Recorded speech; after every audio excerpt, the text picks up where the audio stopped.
Honeybees are fascinating creatures for a number of reasons. Their incredible work ethic, the sugary sweet syrup they produce, and their intricate social structure. But another reason is that honeybees are, in fact, excellent mathematicians.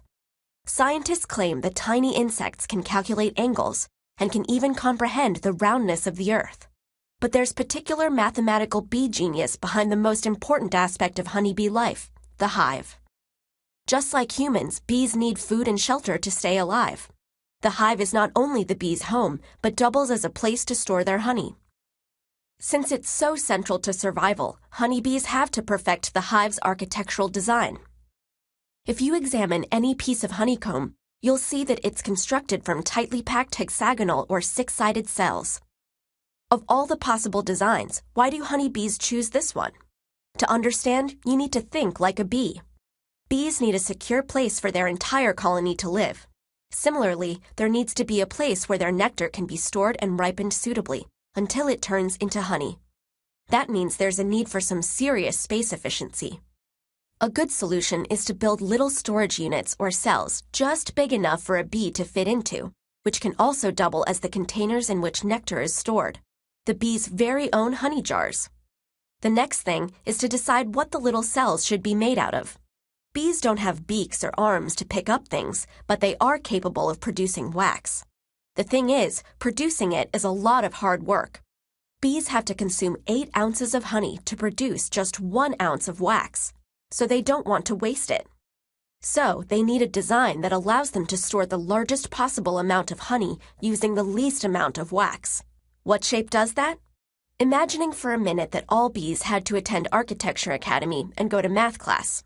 Let's say they asked their geometry teacher, what shape would give us the most space to store our honey but require the least amount of wax?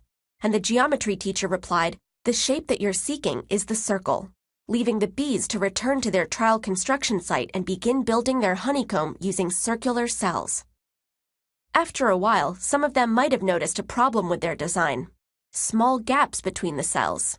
We can't even fit in there. That's wasted space, they might have thought. So, ignoring the geometry lesson and taking matters into their own hands, the bees went back to the drawing board to rethink their beehive design. One suggested triangles. We can use triangles, look, they fit together perfectly. Another bee suggested squares. Finally, a third bee piped up and said, pentagons don't seem to work, but hexagons do. We want the one that will use the least amount of wax and be able to store the most amount of honey. Yes, I think that's the hexagon. Why? It looks more like the circle than the others.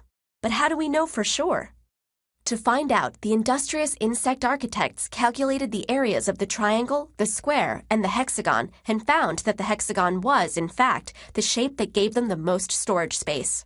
They agreed on an ideal size and returned to work. The space-efficient comb that is a bee's trademark today is probably the result of this trial and error, but over long periods of evolutionary history. However, it paid off.